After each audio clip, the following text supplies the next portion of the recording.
Welcome to the Top M&A Entrepreneurs. Today, my guest is Pete Seligman from Australia. Pete's made 5 acquisitions. He's actually run the companies for a little while, 3 of those, and he's made 2 exits. So welcome to the show, Pete. Thank you very much for having me, John. It's good to be here. It's fantastic what you're doing, helping everyone understand the real life journey of being an acquisition entrepreneur. So thanks very much for having me on the show. Yeah, I love doing this, and I love hearing the stories because everybody's a little bit different, what their call to adventure was, what they encountered, and how it transformed them. So let's get into this and talk about your first acquisition. I did a little research. You did your first acquisition. It was in June 2013. What were you doing before then, and what was that call to adventure? Yeah, fantastic. Well, I'll do the first. Up to that point, I guess you could say my career was probably about 15 years old at that point. So I qualified as an engineer, a civil engineer. I did a finance degree. I spent about 5 years working as an engineer doing civil and construction design. Then moved into construction management, project management, delivery. And so as an engineer, kind of honed my problem solving skills in project management, started to understand how to manage teams and get things done. And then in kind of the mid 2000s, around 2005, I moved across to Macquarie Bank and moved into investment banking here in Sydney and also in London. And that's where I learned a lot about M&A, about investment, about kind of financial modeling and investment decisions. And then in 2009, moved back home and joined Stockland Property Group, which is a big property group here in Australia. And that's where really I got more of my general management experience over the 5 years after that. So I guess the 15-year package is kind of a range of kind of engineering, technical, people leadership, general management, investment banking, a range of things. And then in 2012, I just kind of got to the point where, if I reflect on it now, that the 2 things that were missing for me was autonomy, but also accountability. So I could clearly see what the rest of my career looked like. I could map it out. If I stay doing what I'm doing now, the next 10 or 15 years is going to look like this. And that wasn't ambiguous enough for me. I wanted, a bit more uncertainty that I had to navigate. And so, the autonomy piece was, definitely in a big business, you have less hands on the levers. You need, you're further away from the direct control. But the accountability thing was as much wanting the accountability of being able to make those decisions, but also, strangely, I kind of wanted it to hurt a bit when things went wrong. I felt like in really large organizations, either when I made a mistake or when other people made a mistake, it didn't really hurt very much. Like things would just roll on. There's so much momentum in those flywheels of big organizations that things can go wrong and you don't really notice. And so it might sound strange, but I kind of wanted to have better feedback loops on my failures. And so that's also what small business definitely gives you. So late 2012 and into 2013, me and a good friend of mine decided that, well, why don't we have a go and see if we can find a small business to buy, and I'll drop in and run it. And so we did. Yeah, let me ask you about that calling of wanting to feel the results or the pain. I think it's a human nature, and a lot of people, it's like Eugene, he goes like, well, I'm very curious. I put an input here. I just want to see what the output is. Yeah, absolutely. I mean, the analogy that I use quite often, not only because I like sailing, but I feel like sailing is a good analogy for it. If you're sailing on a really big yacht, there's certain jobs that each person needs to play. And those jobs are all very important, but they're a very small part of a bigger picture. And if you either do your job slightly wrong, or if you move around on the boat, you can't really feel the impact of that movement or that failure. Whereas if you're on a 16-foot skiff and there's 3 of you and you get your job wrong, something will happen. Or if you move from one side of the boat to the other, it'll tilt. Like you'll feel the impact of your movement a lot more. And I think that what that does is it trains you to actually understand the differences of some of those things and some of those decisions. And I think the same resonates for business. Yeah, so this is a little bit of a tangent. I just recently watched the America's Cup on Netflix, the history of when Australia first won it after 143 years, and the change. Yeah, Untold. Yeah, the keel, changing that and keeping that hitting, and how America actually was trying to change the rules to get the Australia's entry disqualified. Yeah. That was very controversial at the time, a defining moment for the Australian psyche back in that time.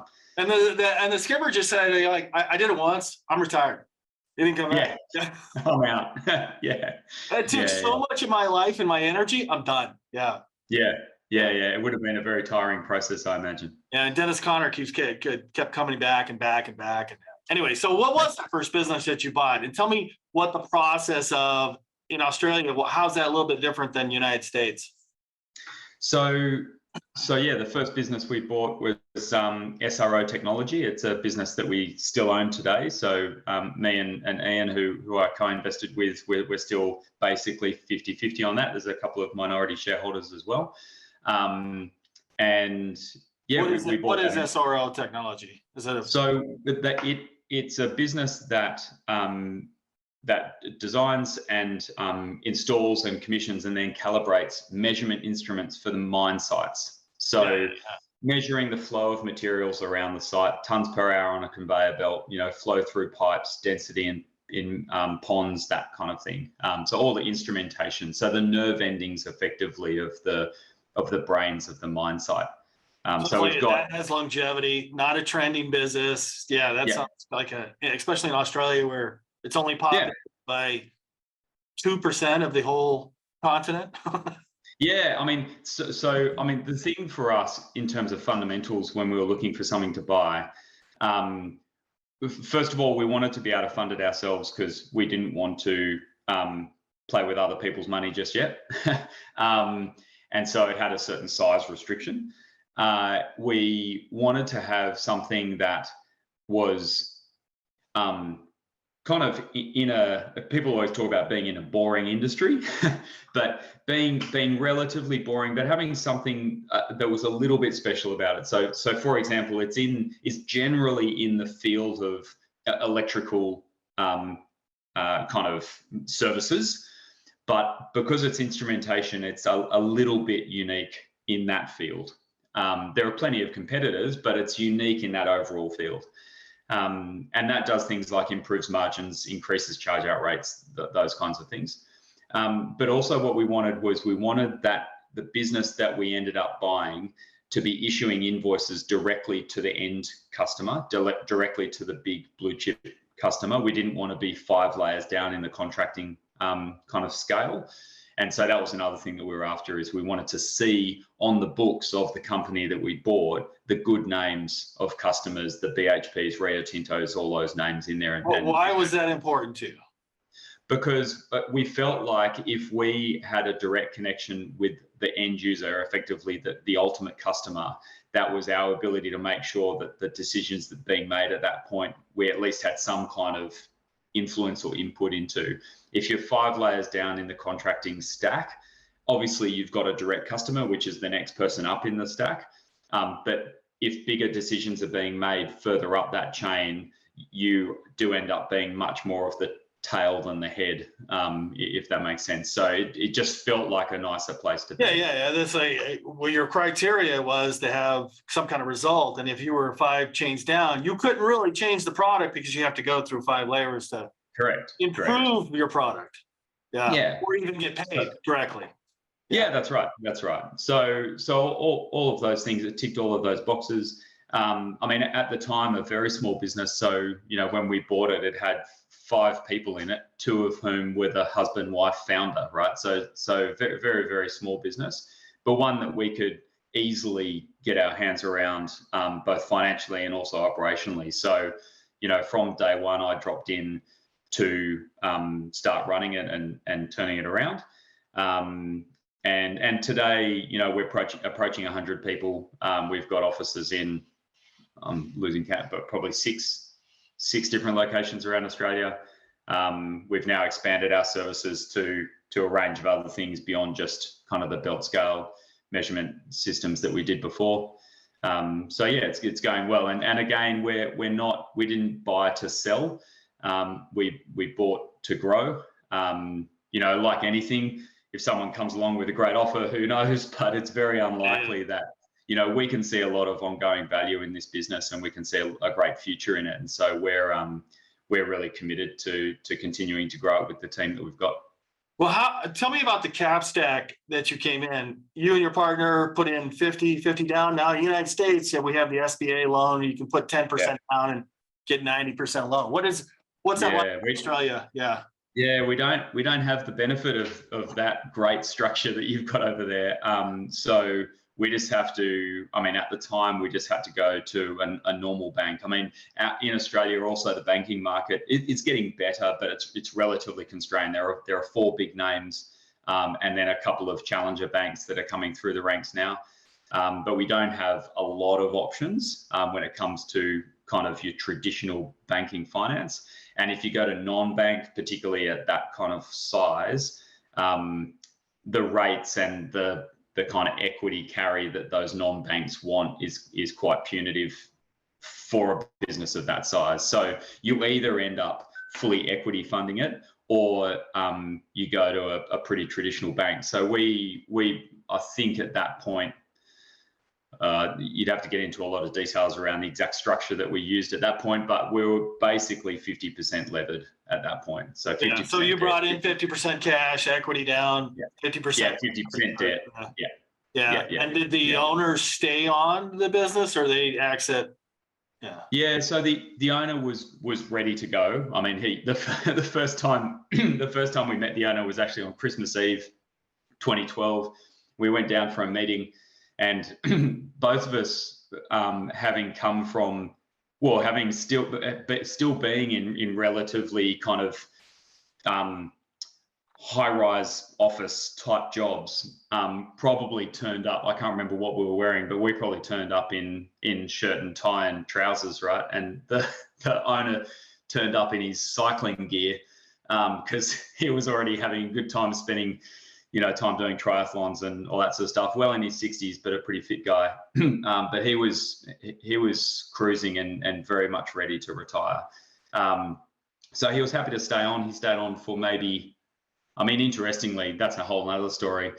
He was very excited about the freedom he was going to get. And so the month after we bought the business, he went on 3 months holiday, which was good and bad in different reasons, right? So we're kind of left with the business to run without much understanding of how it ran, but that was a good baptism of fire.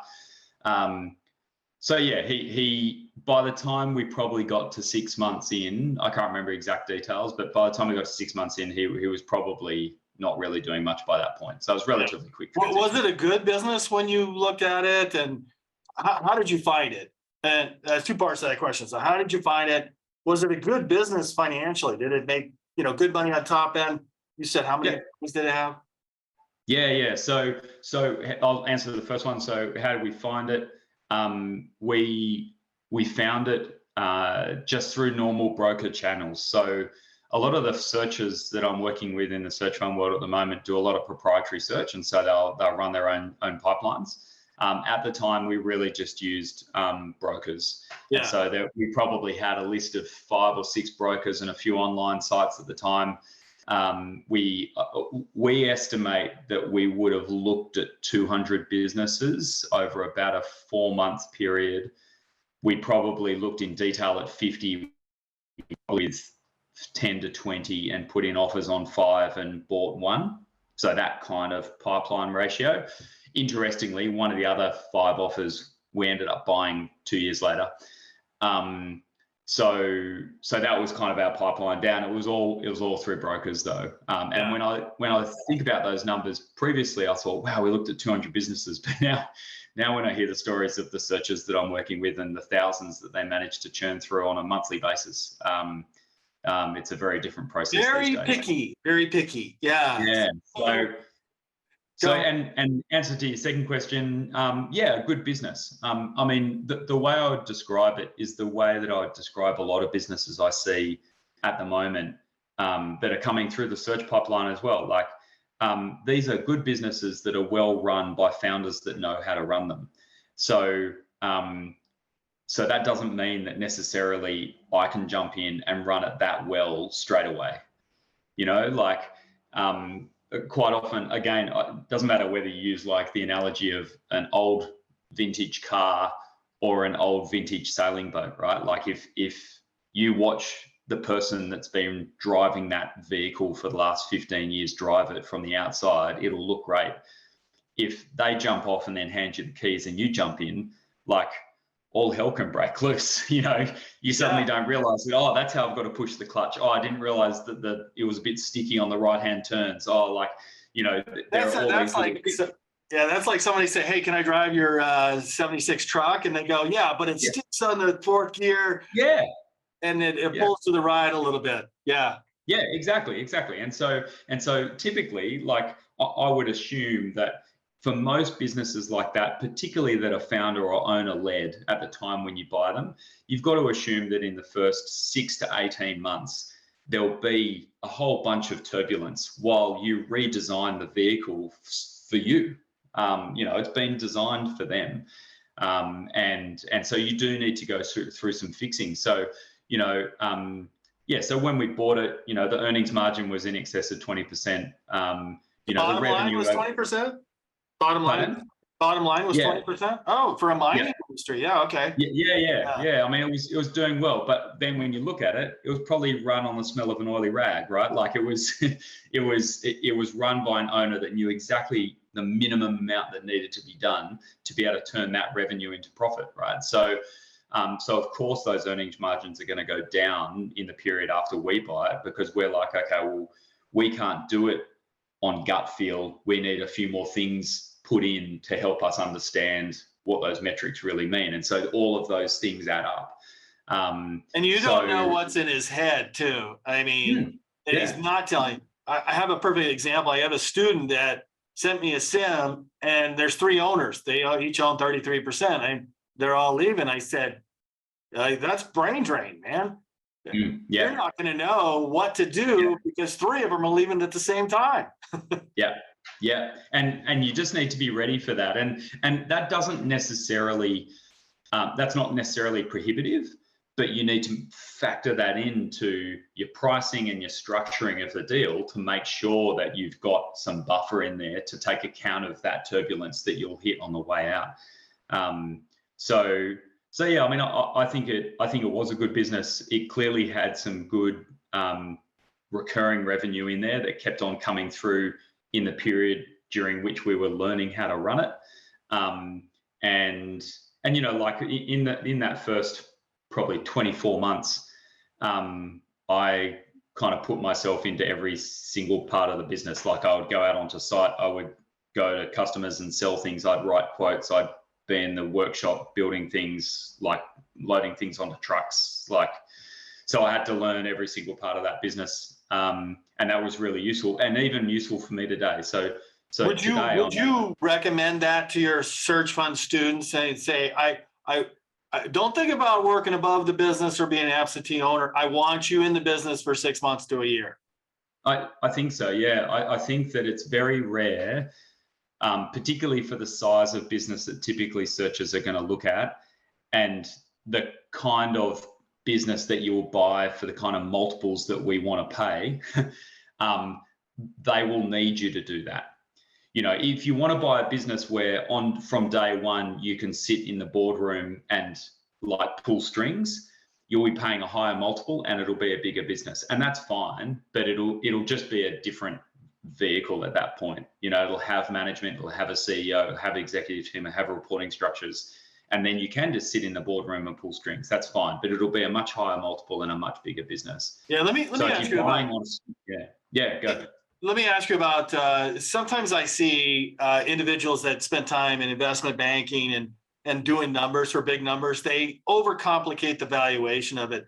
When you saw the valuation with the broker and you run 3 different methods to value the business, and it goes, no, that's not, you know, it's somehow you make it in the middle. Like, what was that process like? Yeah. That process was very funny, and I do it very differently now.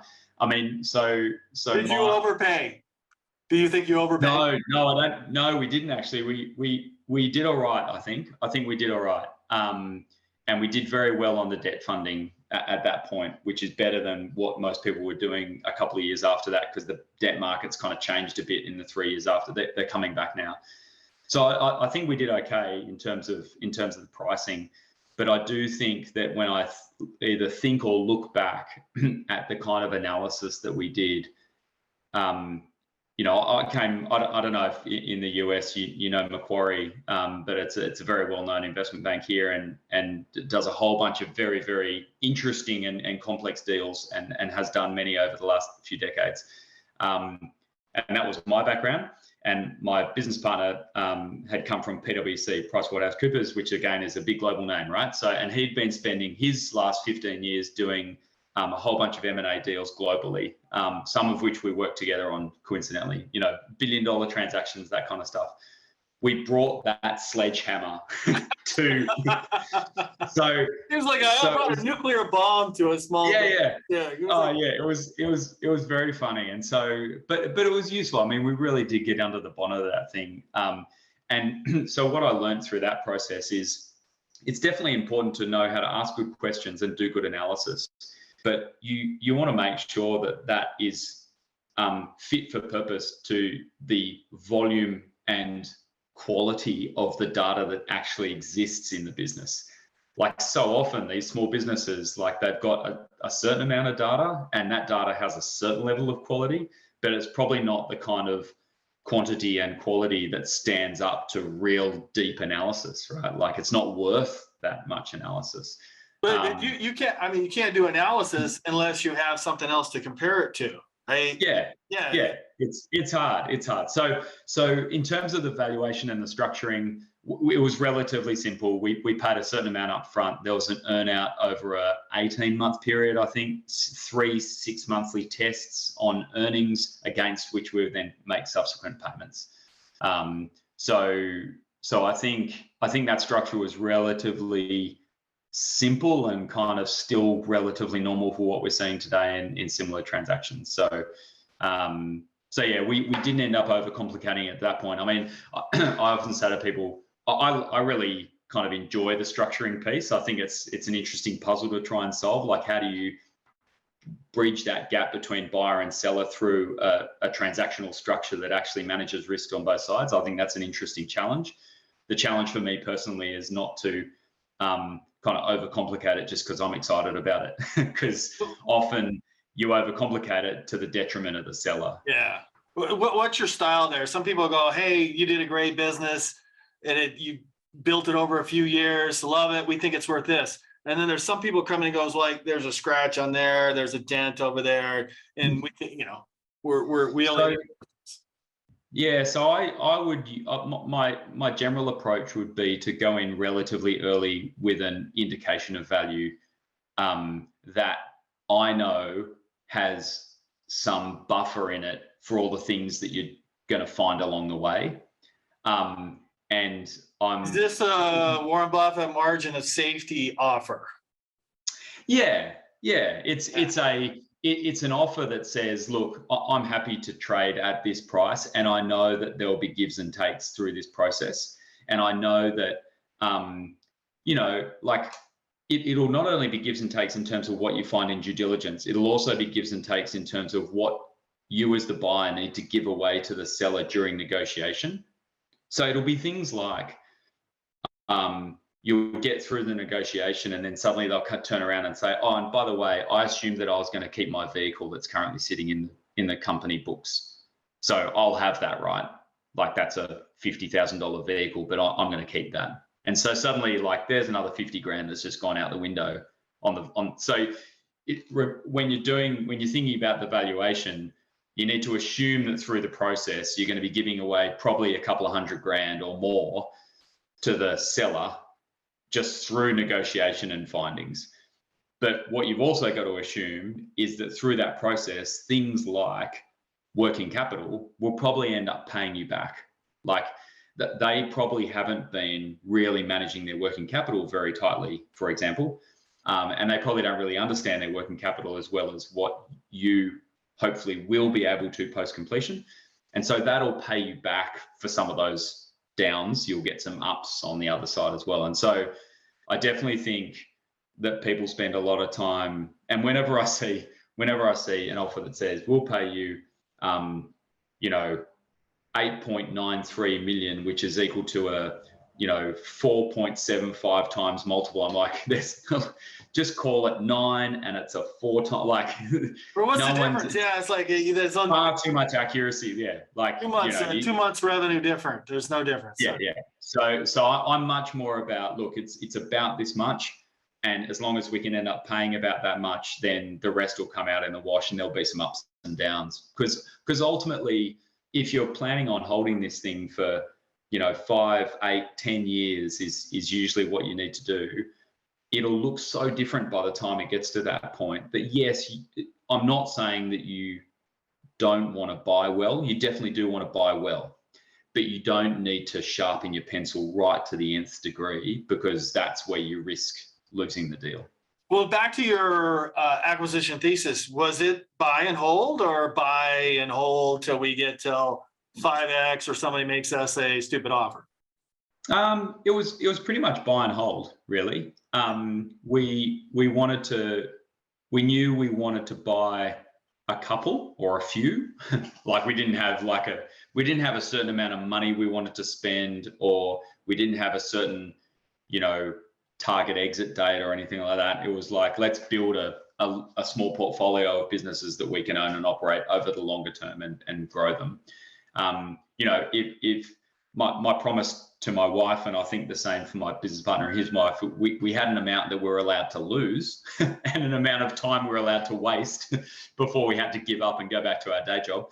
But no, there was no particular target around that. Let's find a good business, let's buy it, and let's grow it and make it better. Yeah. Did you have expectations that that was going to pay both of your salaries, or was he still working at PwC? Yeah. So if we had happened to find a business that was big enough to cater for both of us, we potentially both would have, but this one just wasn't big enough. So he stayed on. I dropped into the business, and then when we bought we bought 3 businesses in 2015. So that was not by design, but when we went through that process, he then left his role, and then we could continue. I'm going to get to that. What's that? Not by design. But was there any holy shit moments where something came up that intentionally or unintentionally didn't hide, that you discovered that wasn't true about the business or didn't meet your expectations? Not in that business in particular. There was in 2016, I think it was, there was a bit of a crunch across a multiple of our businesses that was a bit of a holy shit moment. But no, I mean, the only thing that just jumped into my mind, which is more anecdotal rather than a big issue, but so at the time, as I said, there was 5 people in the business, 6 actually, 6 people in the business. Anyway, there were 3 technicians that were the guys, 4 if you include the owner, but 3 technicians that would go out and calibrate these instruments, one of whom was an apprentice. And literally, it felt like almost like the day after we bought it, he came into me and he goes, oh yeah, and by the way, that apprentice, he's got to go. And I was like, what? Like, I bought this business assuming that we had this amount of capacity, and now it's like day 2, and you've decided, surely you would have known this, like maybe, I don't know, a week ago, or maybe even a month ago, that you've decided that this guy's got to go. So I don't know, he just had to pick it. I won't go into the depths of that story, but effectively it's one of those cases where, regardless of the size of the business, politics exists, right? And any business is made up of humans, and so there are arguments and all sorts of things that go on. And so one of the little issues I had to solve was that 33% of my technician workforce was on the outer, with the remaining 66% of the workforce. But that was fine. We navigated our way through that relatively well, and it's fine. But no massive skeletons in the closet. All right, so let me ask you about what you're feeling there. people tell me drudgery work can be W-2 work because there's no results, right? Now you're in it. I mean, are you feeling, I really feel this, I'm tingling, I'm pinching myself. This is what I was meant to do, I want to do. Yeah, like it's funny. I remember, so I think the answer is yes. I remember that first couple of months. So again, he hadn't spent a lot of money on this business in the last couple of years, right? So the warehouse and the office above the warehouse were pretty run down. In the first 6 months, we did a renovation of the whole thing and kind of upgraded the office and upgraded all the furniture and all that sort of stuff. But for the first few months, whilst he was still there before he went on his 3-month holiday, he was sitting at a big old oak, desk like you'd see in the old movies, right? That he must have bought and he really liked, and he put it in the corner of the office. And I was sitting about 2 meters in that direction in the corner at a plywood student desk, having just bought the business. So it was a very big difference. Like a couple of months before, I was working on the 35th floor or something in an office building in the middle of Sydney, with a personal assistant and a team of 50 people and all that kind of stuff, wearing a suit and tie. And now I'm sitting out in the suburbs at an industrial warehouse at a student desk, like made of plywood, trying to fill out quotes to sell instrumentation to mine sites, but strangely loving it. But I think the reason why I did love it is right back to that comment I made at the beginning around that autonomy and that accountability. I actually felt like when I would write that quote to that customer, right? I want to sell you this instrument for $15,000, and I am going to sell it to you. I'm going to win, right? I'm going to issue you this quote, and then I'm going to follow you up, and I'm going to keep talking to you until you issue me a purchase order. And then the next week, when the purchase order comes in for $15,000, I don't know, probably chemically the dopamine hit or whatever it is. Time for beer. Yeah, absolutely. And so one thing that I talk to searchers or potential searchers about a lot is that need to really embrace that level of detail. Like, you got to get excited about a purchase order for $10,000. And if you've come from McKinsey or GE or one of those big organizations and you've decided, right, I'm going to be a searcher and I'm going to kind of run my own business, $10,000 doesn't excite you when you're helping large global organizations solve $2 billion supply chain issues. Yeah, it doesn't move the needle. But it needs to excite you when you're running a small business, and that's going to be, it's a repetition of $10,000 purchase orders that's actually going to make you successful.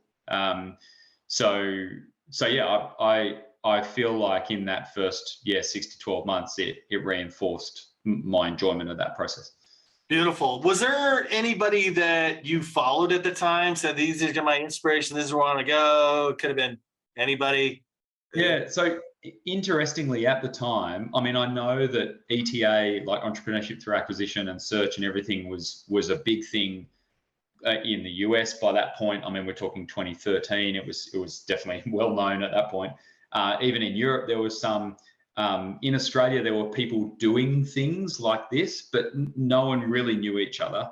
And I would say that the term ETA and search, I had no idea. So there was no one really that had done what we were doing before. I mean, a lot of our friends and our circles and our networks were all investment banking, large kind of consulting organizations, And they said, you're going to go buy an SMB? You're crazy. What are you doing? Yeah, no, totally. Exactly. For the first few years, you could be working 100 hours a week for us. Come on. What do you, yeah. So yeah, it was, there wasn't any, even when I think back on it now, I don't even know why I did it. It's kind of surprising that we got to the point where I actually decided to have a crack at it, because there was no kind of, even though the roadmap existed, we hadn't found it yet. And so we were just running off our own bat, having a crack. Yeah. So where did it get to the point where, 2015, you said you acquired, that's only 3 businesses. Yeah, it's only a couple of years later. Yeah. You grew this business, or what was it growing? So we grew. Yeah, I mean, we did grow. SRO grew well in those first few years, and we already knew that we wanted to buy a couple more. We had irons in the fire with a few different things, and then for those three, one of them was one of the 5 that we originally offered on. So the storyline there is we offered them a price in 2013, and they said, no, it's not enough because we need to retire. So the number we need is X, and you're only offering us Y. And we said, well, that's fine. If you want X, we'll pay it to you, but your business needs to look like this. It needs to have these characteristics in order for us to pay that much. And so they said, fantastic. Well, we'll go away and we'll make our business look like that, and then we'll sell it to you for the price we want. And we're so, okay, fine, that's good. And so we caught up with them every 6 months, and it got 2 years down the track, and they couldn't work out how to make their business look like it needed to look. And so let me ask you just a small detail. How did you contact it? Was like you call them up, see how they're doing, or did you have a beer or a lunch or what? Yeah, so a bit of all of that. So they would reach out to us, that when it was a Canberra-based business. When they were in Sydney, they'd come and visit, and if we were in Canberra, we'd go and visit. It's just catch up when it suited, and they'd just give us updates along the way. And I think there's some fundamental things that you need to change about the way in which you run a business to break through any glass ceiling at any level. So whether you're hitting the 2 to 5 million revenue mark, or the 15 to 20 million, or the 50 to 80 million, or every now and then there's this glass ceiling that you hit, and quite often founders, particularly in the sub 10 million revenue mark, they'll hit a glass ceiling somewhere in that range, and they won't know why. And it's because it'll be something completely unrelated to revenue or productivity. It'll be something typically to do with their team, that they need to work out how to create more leverage in their structure in order to break through to that next size. And particularly for people that have founded their own business, that's very difficult, because it means there will be something that they currently do that they need to let go of. There'll be something that they're responsible for that someone else needs to be responsible for. So they suddenly need to be comfortable that other person's best might not be their best, and that's okay. Yeah. And so they hit those limits. And so I think that's what happened with this business. The owners and the family that was running that business just couldn't break through that redesign of their org structure to unlock more leverage. And so they just constantly would hit the same kind of limits around volume in the business. It sounds like in reality, they didn't want to. Yeah, I think it's one of those things where you can talk about, I've got another sailing analogy I use quite often about ocean racing, where there's a lot of people that own boats and love sailing around the harbour, and they constantly talk about how they'd love to do an ocean race. But then if you actually take them on an ocean race, they realize that actually it might sound good. That's not really the fun reality. at all. The reality isn't fun. It's downright scary. Yeah, and so often those sailors will sail around the harbour, and they'll sail out to the heads and get close to the ocean and maybe hit a few waves, and then they'll come back in again, right? And they'll do that for a long time. And then even if they invite an ocean racer onto their boat to help them sail out, once they start heading out, they'll get scared and they'll grab the wheel and they'll say, no, let's turn around. And then the person will say to them, but I thought you said you want to do ocean racing. This is ocean racing, 5 meter waves, big winds, lots of all that sort of stuff. That is ocean racing. It looks great from a helicopter, but when you're actually on the boat, it's pretty rough. Yeah. And so I think that happens a lot. So anyway, that happened to this business. They just kept on hitting the same revenue mark. Yeah. And so we dropped in and helped them. Did he, when you had these conversations with him every 6 months, were you actually helping them, making suggestions to how to grow their business? Yep. And they just weren't implementing. They were tapped out. Yep. Yeah. Yeah. How much bigger was this business? Was this business the same size as the first one? That a tiny bit bigger. Tiny bit bigger. Okay. Not much. Call it similar. Slightly bigger. Yeah. Yeah. And when they first came to you and surrendered and said, "Okay, Pete, we're ready." Yeah. Yeah. Yeah. So what happened then was that they said, look, we can't make it worth what we want it to be worth, right? And because they wanted to retire, they wanted to buy a particular house, they wanted a certain amount of money so they could live in their retirement, right? Then what we did, and this goes to the structuring point, right? So we thought, okay, well, you want that exit at that price. Your business isn't worth that now, so you don't want to crystallize right now. But we don't want to just help you make it worth that much for a fee, because that's a bit boring for us. So effectively what we did in the end was we injected cash into their business to buy 50% of it. And then we took out a call option over the remaining 50% that would then be worth more than what they were wanting to sell the whole thing for. So what we said to them was, we'll buy half your business now, but we'll do it by not putting cash in your pocket, by putting cash into the business, right? And then we'll have a call option to buy the other half from you. But when we exercise that call, the check we write will be bigger than what you currently want for the whole thing. Because I have 100% confidence that we're going to grow this business because we know. We'll back ourselves that we'll make it worth twice what you think you're trying to get for it now.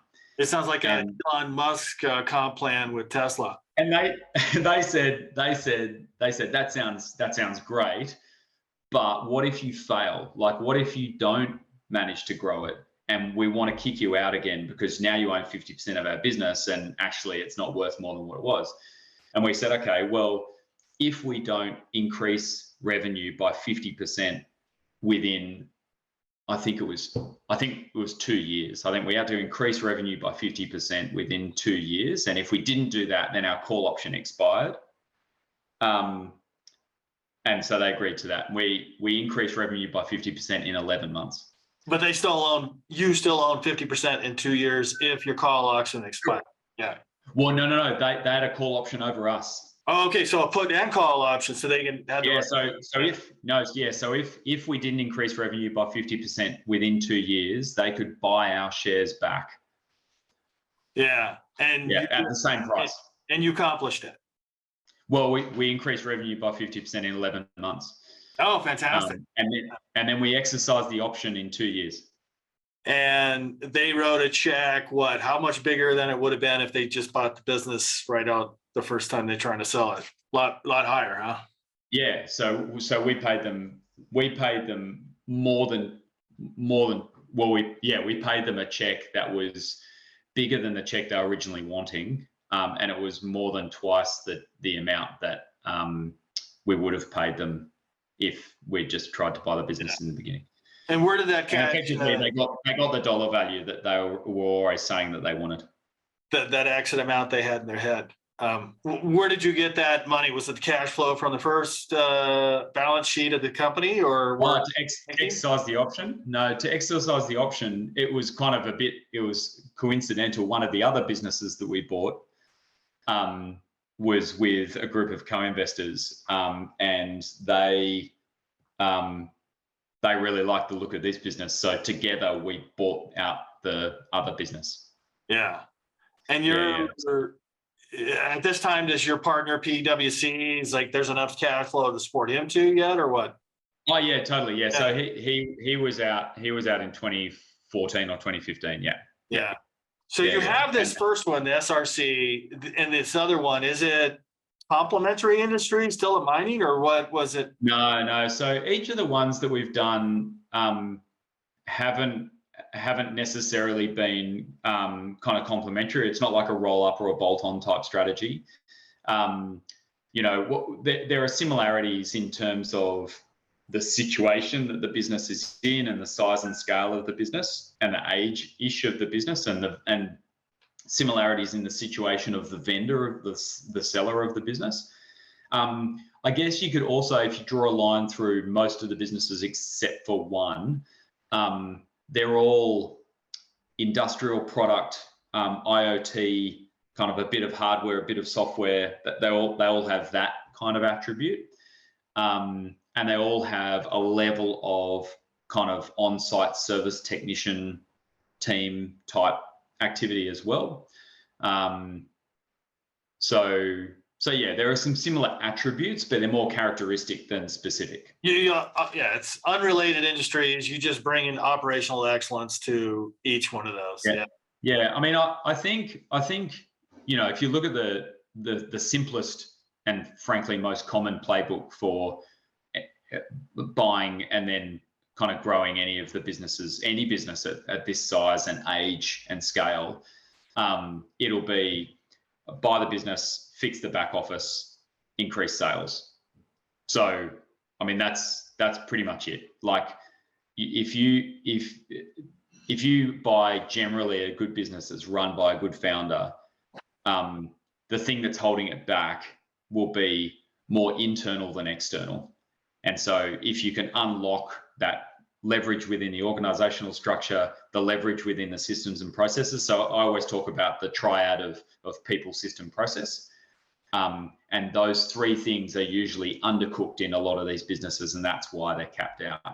So if you can fix those three things, so the machine is ready, and then you say, okay, now we've got a machine that can run 4 times faster than it's currently running. Now all we need to do is now just go and do the best that we can possibly do for our customers to increase the volume that we're putting through that machine. Yeah. And that usually, if you buy well enough, like we were saying before, not perfectly, but well enough, and hold a business for 5 years that is that kind of business and that kind of size, you only really need to double revenue in a 5-year period as long as you're doing it productively, and you'll make great money. All the IRRs will be off the charts for any normal measure if you do that. And so you don't need to, 10x the revenue or do anything amazing like that. Like, if you buy a good enough business and make it better on the inside, and then kind of grow by 10 to 20% per annum at the top line over a 5-year period, you're storming.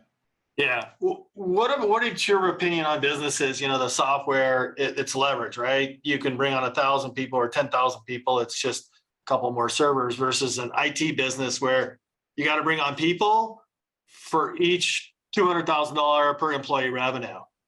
Yeah. So I think both have their pros and cons. I think for me personally, I'm much more familiar with the latter. Like, I'm much more familiar with people-based businesses, and I'm much more familiar with kind of physical engineering businesses rather than kind of high leverage SaaS opportunities. But I think that one of the things about that, it comes down to a little bit around the buying opportunity. So if you already have a business that is doing well enough and it has that kind of SaaS growth opportunity, the pricing is already the multiple is already baked into that. Already going to be taken. Yeah. And so I do think, and there are some businesses that I'm already currently involved with that have a SaaS layer opportunity on top of the kind of traditional business that we've already got. And so that's definitely something that we'll be working on over the next few years is for sure is looking for SaaS opportunities, but it's all founded on a relatively traditional base. I think that there are some, and if I think about the searches that I'm working with at the moment, there are some searches that are finding pure SaaS play businesses that are 15 years old, that are kind of what I would refer to as mature startups that have hit one of those glass ceilings that we've been talking about and potentially might be a good acquisition. And so some of those are coming on the radar, but they're just less likely. That they more stay in kind of the startup to VC to kind of growth capital kind of realm rather than the acquisition space. Yeah. Is what I'm finding. Tell me about those. That's the second business. You said there was a couple more businesses that you acquired in 2015. Yeah. And I can't believe like almost 50 minutes have gone by already. So what were those businesses? And then I want to get into what are you doing now? Because it sounds like you're a private equity funding searchers or what? So yeah. So in relation to the first two, so we also bought a business called Duncan Technologies, which is makes on-street parking meters. So the actual machines that you pay when you park on the street.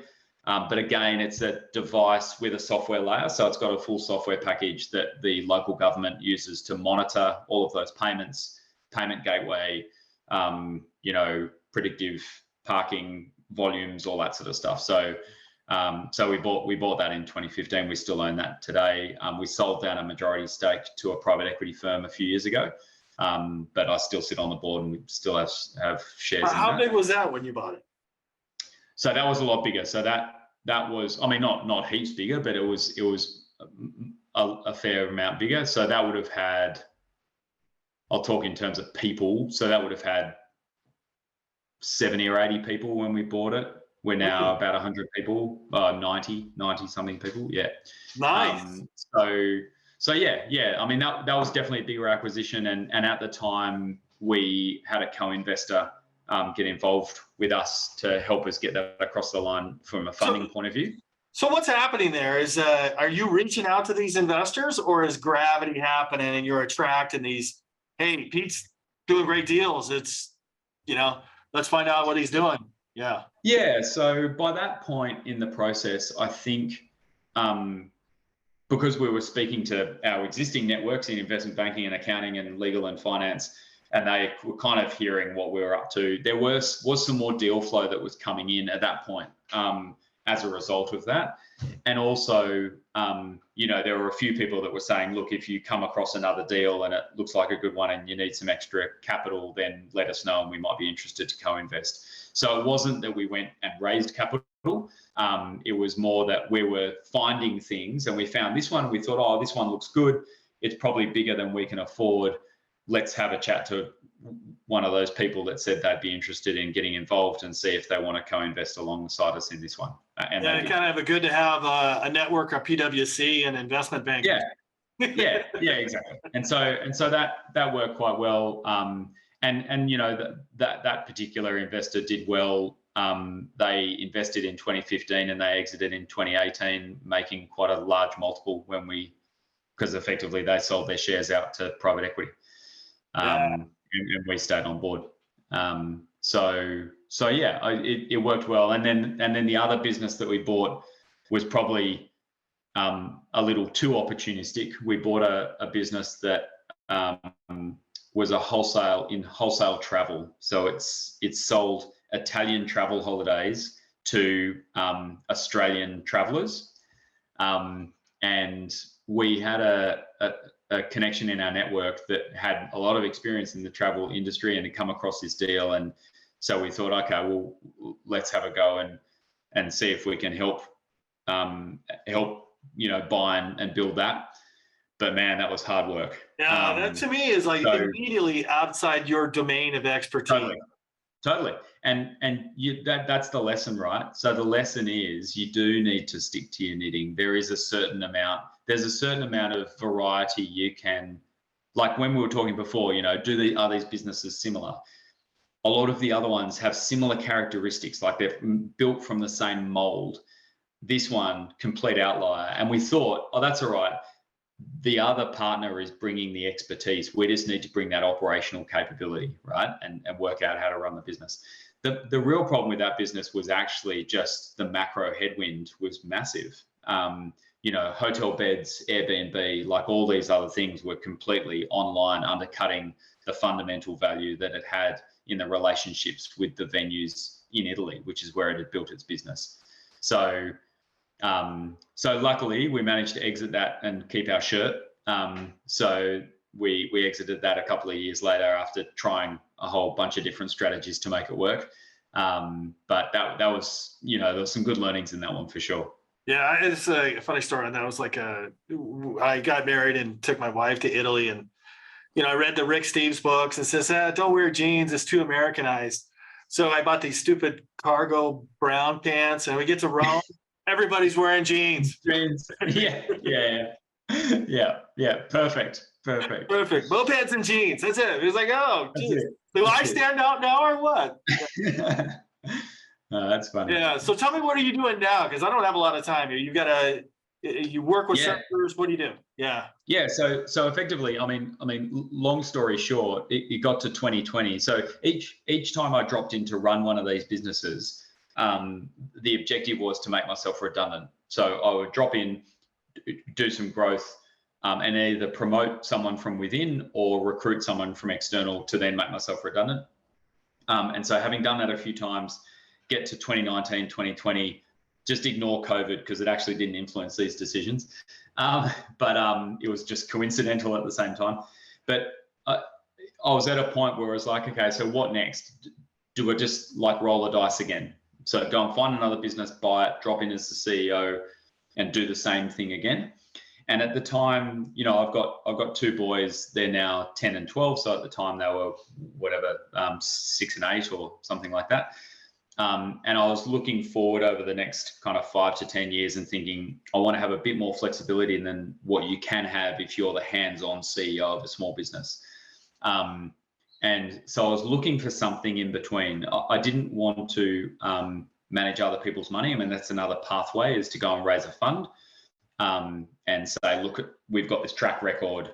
Now we want to go and raise a whole bunch of capital and go and use that to leverage more money into similar types of investments.